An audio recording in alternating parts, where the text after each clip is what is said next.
We're going to tell you why Coach Blaz is the guy to lead the offensive line for Wisconsin. Let's go.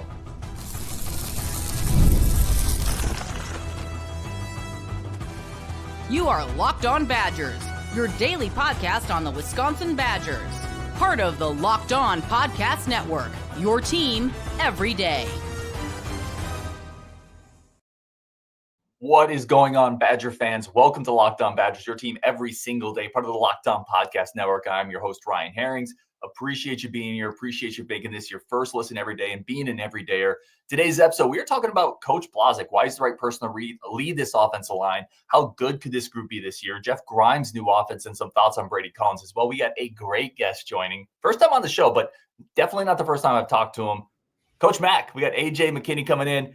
Army veteran, football coach. He's talked to Blaz. He's seen practices. He's an offensive line guy. Man, I am stoked to have you in here. Let's just start with kind of your journey to football and like what you're doing now and why you love this sport. So my journey is pretty simple. I played, obviously, for 8 years. Played 1 year in junior college ball and then played semi-pro because everybody thought that was cool in the early 2000s, playing semi-pro ball in this area. Did that. Coached out of high school as a quarterbacks coach, my first gig. Joined the Army. Went in the Army for about 12 years. During my time in the Army, I coached several states, Washington State, Hawaii, North Carolina being the one I enjoyed the most, had the most fun at. Now currently here in Lake Mills, Wisconsin, coaching at Lakeside Lutheran. I'm the quarterback / wide receivers coach, passing game coordinator, which we don't do a lot of because we run a triple option. So I kind of got a pretty easy job. So that's what led me into football. The love for it. Daughter's involved. It's an entire family thing for us. So nothing better than fall ball when we get going. Dude, I love it. And somebody that you've interacted with a couple times and that you've seen, Coach Blazek. Why? I know somebody we both talked about is somebody we really think is a good fit here. Why is he such a good fit for Wisconsin? What are your impressions of him? So Coach Blaz, my very first interaction with him was at the Wisconsin Football Coaches Association's annual meeting that we do, where it's a clinic. They have everybody there, but they have keynote speakers from UW come in. Paul Chryst just got fired, so we were fired up about Longo, had to wait a year, and then the next key speaker was Coach Blazek. I never really coached offensive line. This dude had me ready to run through a wall at a coaching clinic to coach offensive line. The way he is, the way he carries himself, he's true to his players. He's true to his coaches. He has this Midwesternness about him. I mean, he was a center at Iowa, of all places, Iowa. Then, he's been at NDSU. NDSU is not an easy place to coach and recruit. Rutgers, Illinois, Vanderbilt, all these places. So Wisconsin was just like the natural fit. He knows what this offense should look like, especially with the offensive change now, what this offense should look like. And he's just that guy. His personality just blows you away. He's so happy to meet new people, talk with new people. He'll talk ball with you all day. And then he'll challenge every Wisconsin coach. Puts up a slide in the main stage with his phone number on it. If you have a guy we need to look at, I want you to text me his name, your name, the school, send it to this number right now.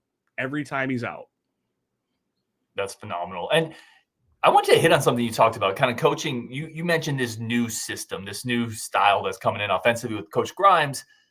Look at a guy like Riley Mahlman, right, who was recruited under Paul Chryst to play a certain style. Then Longo comes in with Jack Bicknell, whole another offensive line coach and scheme. Yep. That kind of falls through. Then you have Longo with Blazek. Now you have Grimes with Blazek.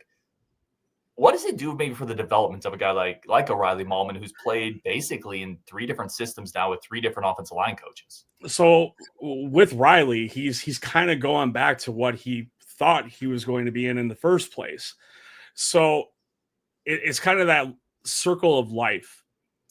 He started out in this Wisconsin pro tough style offensive line system. Then we get put into the finesse Longo system where we're looking for a lot of those RPOs. We're looking for a lot of those read options. It's a little bit different when you get recruited by a team that's a power running team first and foremost. And then you have somebody like Phil Longo who's, we're going to have pace. We're going to hurry up. We're going to be fast. We're going to get these calls in. A lot of check with me's. Now we're going back to exactly what he was coming to Wisconsin for to begin with. And the great thing about Grimes and the Blazek is Grimes coached offensive line too. So these two together, that is probably going to be the first and foremost thing they work on together, is making sure this offensive line communicates, can get the job done, and keeps things as simple as possible for people like Riley, who's had to go through all this different terminology over the last, he's a redshirt 6 years. So that's what I'm thinking. Riley's a trooper, man. Like, if there's any dude, like we have our Joe Thomases and stuff, I can't think of a single offensive lineman from Wisconsin that has had to go through this many systems in this short of a time. This dude needs to be like recognized by everyone on that coaching staff for that, for sure. Yeah, and I think probably a better fit this year in this system. Let's talk about Grimes. Let's talk about the RVO. And I think there's still people that maybe don't know that term. Let's start there. What is the RVO?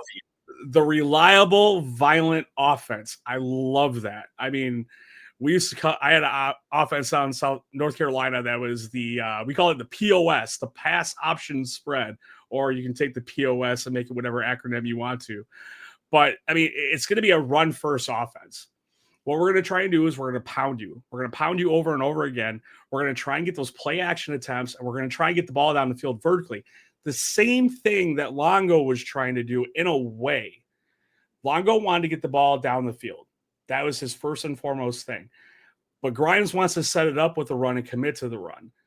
That's one area where I've had to grow even as a coach. We watched Brett Favre, Aaron Rodgers, all these guys sling the ball over the field. That's where the fun's at. Once you start seeing that offensive line smash mouth football, getting those power reads in there, just double teams, duo. I know duo's probably going to be in there too with them. All these things coming together, and then finally, I can see it already, just like Aaron Rodgers to Jordy Nelson back in the day, a bootleg pass on a post.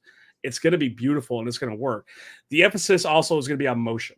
And that's the one thing that it feels like a lot of teams moved away from, but are coming back to, that motion, to be able to change the formation out so that way you can get a better read on those runs. With, Billy Madison coming in at quarterback, you have that experience now, a guy who can actually call an audible and get to the right play at the right time. So it's going to be very balanced. Longo's was fast-paced. The one thing that the biggest difference for me from sitting in the stands, watching the game, watching it at home, was we were very quick to get the call in, very quick to run the play, trying to confuse the defense, which led to really quick 3 and outs. We were controlling that tempo. So now with this RVO, it is going to be reliable because we're running the ball. We're going to be violent in the trenches to get those holes. And then we're going to get those vertical opportunities. And we have speed now, too, on the outside. Imagine that. It's all going to work out. Well, and that's the thing I want to hit on, and you just nailed it. You can think of better receivers for sure. Like Jaden Ballard is not suddenly going to become Julio Jones, and Vinny Anthony is not Lee Evans. But those are the prototypes you want in this offense for 4 guys in Vinny and Ballard. And we haven't had those guys for a long time. Absolutely. And like you and Justin were talking last night about potential commits, like guys that were going out there and seeking. I dug some stuff up on like Cable. I think that's how you say his name, Cable. 6'4". Dude runs a 4.4. That's exactly what we want. This guy is a bigger, maybe twitchier version of what we would best receiver in my known era, Jared Abbrederis. He's bigger than Jared. He's potentially faster than Jared. But yeah, you want to get those guys. Who else was it that you guys were talking about last night? Jaden Pettit. I love it. And then now looking at what we have on roster and who they're targeting, Eugene Hilton. My gosh, this kid, if you could buy stock on a player, I think this year, that's going to be the dude you buy stock on. Because what I saw from spring practice, his route running, he's not the fastest. His route running, his ability to get open against man, and then he didn't drop a single ball that I saw. And then we have Tretch. Hopefully Tretch is good. I'd rather have him ready in the fall than I would right now in the spring and summer time frame. But Tretch, too, the bowl game against LSU, the dude was a firecracker. Yeah, I love the optimism, man. We got to take a quick second here. We're going to come back. We're going to talk about the Kevin Haywood injury and just kind of how maybe you coach around that, the impact that could have, what coach thinks they're going to do there. That's up next, Locked On Badgers. But first, we have to tell you about, listen, it's getting warm outside. It's getting nice outside. You have to go spice up your exterior over at Wayfair. Wayfair is incredible. This is a place that I've used. We're spicing up our patio. I actually built a patio. So what does a patio need? It needs a fire pit. So I'm on Wayfair. Everything you could possibly need to make that patio or your outdoor space feel a little bit more like you. Wayfair's massive selection, outdoor essentials. And I'm telling you, I'm getting the fire pit there, but they have patio stuff. They have furniture. They have lighting stuff, benches, chairs, whatever you need to spice up your summer as the weather gets a little bit nicer and you spend a little bit more time outside on prices that fit a budget. That new patio dining set with some string lights that is in every magazine. You can find that on Wayfair. And it's fast, it's simple, delivery's free, it's hassle-free, even for the big stuff. It takes all the pain out of logistics. They know exactly what they're doing, whether you just need to entertain your guests or maybe you just got to relax a little solo this summer. That's something I could use too. Shop Wayfair to help you unwind. Shop a huge selection of outdoor furniture online this summer. Get outside with Wayfair. Head to wayfair.com right now. That's WAYFAIR.com. Every style, every home. You will not regret it. All right, let's jump back into this with Coach. Talk a little bit about, I don't want to say the fly in the ointment, but man, losing Kevin Haywood hurts. There's no replacement for that. Yeah. I mean, what I can see is Jake Brunner. Jake Brunner is the obvious shoe in right now. Joe Brunner, but I know, yep. Oh, Joe Brunner. Sorry, yep, that's what I meant. I go by Brunner. I'm bad with first names, man. Last names, I'm gonna kill it. That's because you're a military guy. So really quick, exactly. People outside the military don't fully understand that in the military, you literally only call each other by their last names. Exactly, and that's why. So my tag right there for X, AJ Mack. I mean, I'm Coach Mack. Everybody, I was Sergeant Mack. It was always Mack. So, Brunner obviously is the shoe in, I would think right now. Another thing that you and Just were talking about last night, it's absolutely perfect. This was a beast of a recruiting class by UW on the O-line. Like, these guys are dogs, and I think that they're going to be quick and fast to learn, especially Hardy. I think he's going to be right at it. Like, dude is massive. He's going to be a future either interior guard or a tackle with his size. I don't see him dropping to the center spot, but these guys are going to be fast learners. And I think that with a new offense, that kind of gives them an advantage. They do got to put on some size. So BC is going to have to be in the lab with them working for sure. I think, who was it already? I think Watts. No, Clark. Clark, I think, has already gained 18 pounds. That's awesome. Something crazy like that. I was trying to track his weight from time he was recruited to where he is currently. So these dudes are putting on weight and they're getting work in right now. And as long as they can keep doing that and learn this playbook, I think they're going to be set. There's only so many tough, absolutely tough defenses we're going to see this year. And we know, knock on wood, there's going to be other injuries. Guys are going to have to step up.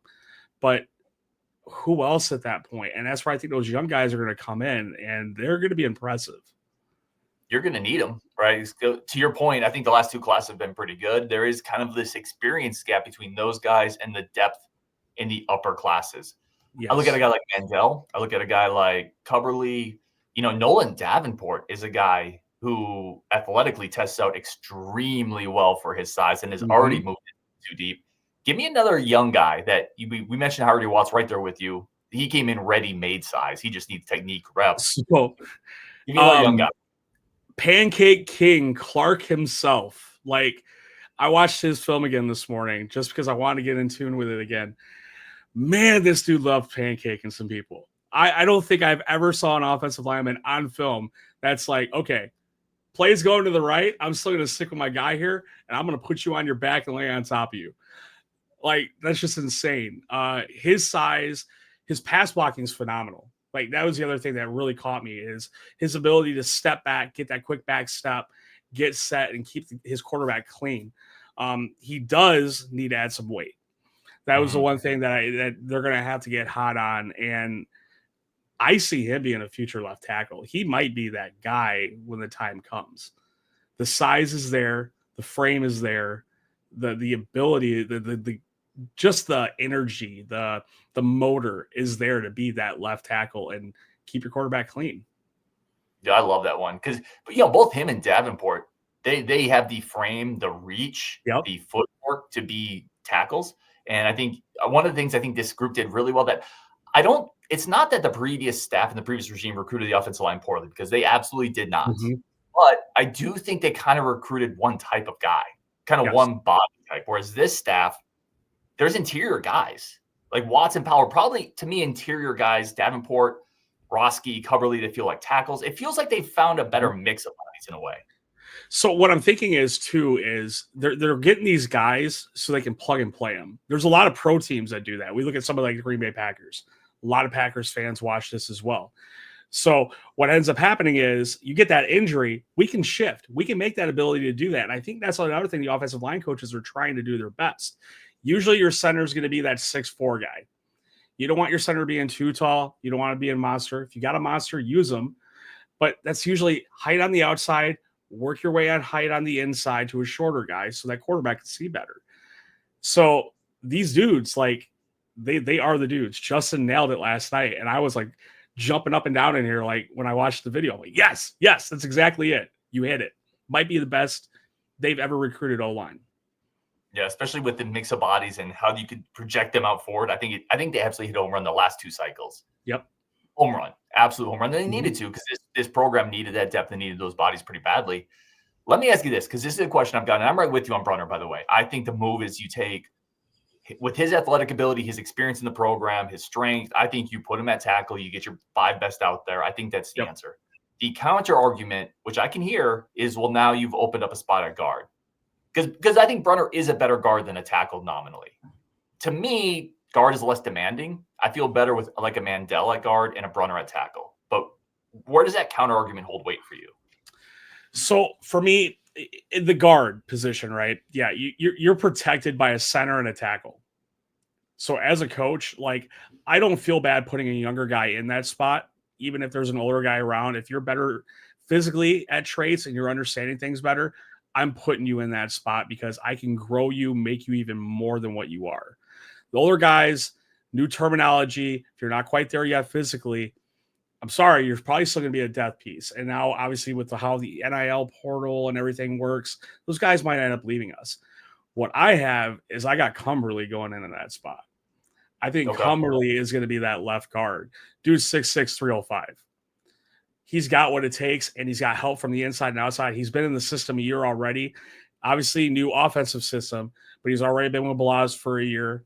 Blaz can have that trust in him. We'll see if Grimes does.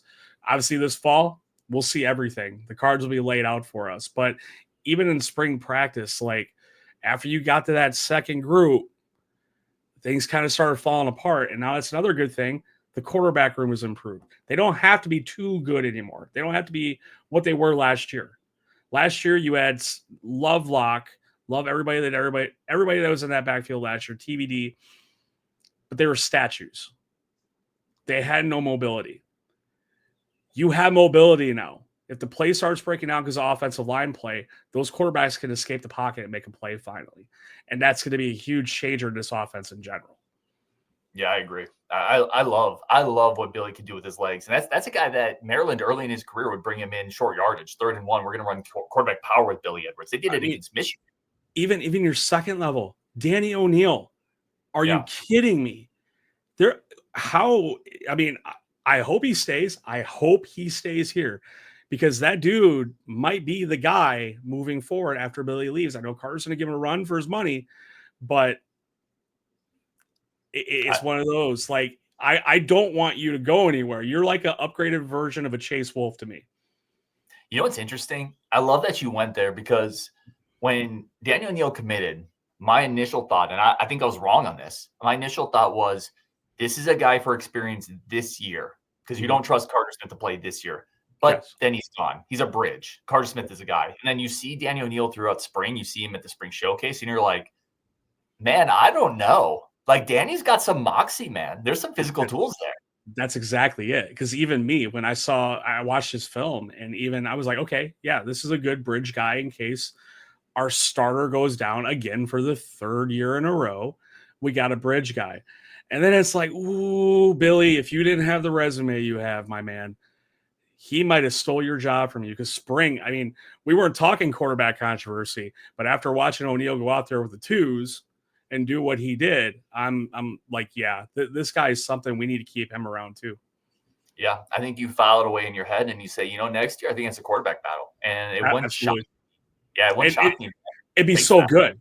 Like, and guess what? Nobody's going to get worse. Everybody's going to get better, regardless 100%. of what happens. And then you're also trying to recruit another quarterback, which I know you got a crush on right now from out there in modern day. So create that situation. This year's going to be a good run. Create that situation next year. Let's get the best out of these guys while we got them. Yeah, I love it, man. Let's take a quick second here. We're going to come back to, I want to talk about Brady Collins and the work, because you mentioned Davenport putting on weight. You mentioned Cam Clark putting on weight. I know you've talked to Brady. I want to talk about some of the workings behind the scenes here, how you feel about that and the kind of direction of the program. That's coming up next on Locked On Badgers. But first, a quick second for our friends of the show. And as always, man, a quick second to say thank you for tuning into Locked On Badgers, making it one of your first listens every single day. Coach, let's talk about this one. So Brady Collins, a guy that I've talked to. I love talking to Brady because Brady's authentic. For the people that don't know, like, that's an authentic dude. Like, how you see him is how he is. What are your impressions of Brady Collins? I went in. So I am a volunteer for Wounded Warrior Project. These guys right here. And I plan events with them for our alumni in the area. And one of the events that fell off during the Paul Chris era, just like the recruiting, joking, was the communication with Wounded Warrior Project on scheduling football workouts with alumni. So I wanted to reestablish that communication. So the same clinic that I met Blaz at, I met BC at. And I got with BC immediately. Like, hey, let's start planning this thing out. I was in his office, I think, for like almost an hour and a half. We planned the event in 10 minutes. We talked football the next 50. Like, it was just one of those things. I didn't plan on going in there and picking their heads, but we're sitting there talking ball. This dude is family in football. Iron sharpens iron, FE squared. See it on everything when you walk through that place. And the energy he brings. We did a workout with, I think it was 20 alumni from Wounded Warrior Project. We had all the strength conditioning coaches in there. We had all the players in there, like TVD was in there. Arnett was in there. We had all these dudes that volunteered to come out. And he just brought the energy. These guys are experienced. I believe they know what they're doing. From what I've seen, I popped in from time to time. Believe it was during early spring, I popped in with a friend that I had here while they were working out. And it's straight to work. The dude is true to his word. He is who he is. He'll go jump in Lake Michigan if he has to. It's simple things like that. You can count on him to try and make the team the best they can be. Let me ask you this, and I feel like I'm getting the optimism coming off of you. You feel like this is going to be a better year. I don't want to put words in your mouth, but it feels like that's where you're at. So looking from everything that Grimes has done, from where he's been, from where he's moved on, Kansas got better last year. And it wasn't all Lance Leipold. Like, it wasn't. They got better. I mean, the offense percentage went up. Like, our worst offensive year was last year. 22.6 points a game. That's rough. That is rough. Like, I mean, just for instance, 2022 was 26.3. 2023 was 23.5. Last year was 22.6. And then even looking at the rush yards, 179 to 160 to 153 over a 3-year time span. That's not what I predict out of this offense. When we get back to playing the ball, we know how to play. And yes, I was the one that had a person yelling at me to fire Fickle, and I had to tell them to shut up just so I could watch the game because they didn't like how the offense was. I didn't like it either. But at the same time, that the whole dairy raid idea was fun. It was fun to imagine something new, the ball flying all over the field. We're going to get that with this offense. Don't think we're not. But those rush yards are going to go back up. We're going to get back into that 180, 200 yards a game. And we have multiple guys that can do it. And we have multiple backs that can catch the ball. So this offense should be a lot better. There's a few games that are kind of tough. Alabama, Michigan, Oregon, Ohio State at home. Those are the games where it's going to be like, okay, when I sit here and I run point prediction on what we're getting, Ohio State, we're only going to score 13 against them with 290 yards. Like, yeah, that's going to be tough. But those guys are establishing what they do, and now we're finally getting established back into what we do, the recruiting, the work that BC is doing in the lab with all the rest of the coaches. Grimes installing this new offense. As long as we can get Tressel doing his thing now, hopefully this gets a lot better. What's the biggest reason Longo didn't work here? I mean, I think you can point to quarterback injuries. Obviously played a part. That no matter what, that hurts. But what's the biggest reason? I think there's a few reasons. One, Longo, I don't think really recruited quarterbacks. Even at UNC, he was kind of handed Sam Howell and he was handed Drake May. That wasn't something that it was just him. He didn't do that. He didn't just make those quarterbacks. But they also had speed down there too. And the ACC, it's easier than the Big Ten. Mm-hmm. Longo's installing a new offense here, which I was not a fan of because a lot of, 3 and outs. Why was it 3 and outs? Because we were getting 3 and outs within 60 seconds. We'd run the ball up the middle. Oh, man, I know the entire Discord will go crazy on 4th and 1 running from the shotgun. I know exactly what they're thinking on that. But we had a lot of players leave. We had players come in. We were trying to fit a system. Longo's system just wasn't it. The whole check with me, let's hurry up and get out there, wasn't really flashy. It was the same stuff he was running at UNC. I mean, one of my players that played at UNC, I would watch a game, he would watch the game. We would see hand signals on the away sideline from him. Hey, I know exactly what this play is. He didn't really switch anything up. So he took copy and paste, brought it to Wisconsin. It didn't work with what we had. Wish it would have. It would have been great, but go back to tradition. When it gets cold outside, that ball gets hard. Receivers aren't going to catch the ball that easy then. Let's pound the ball. Let's win in the trenches. Make the best we can. Dude, I love it, man. This has been phenomenal. Coach, we got to get you back on the show at some point and keep talking Badger ball. For everyone tuning in, man, really do appreciate you coming in, talking Badgers with us. When you're done, go check out the portal. It's all the latest recruiting news with Brian Smith. Y'all know Brian, the truth bringer. Go check out his podcast at the portal as well on Wisconsin, and we will definitely talk to you guys later.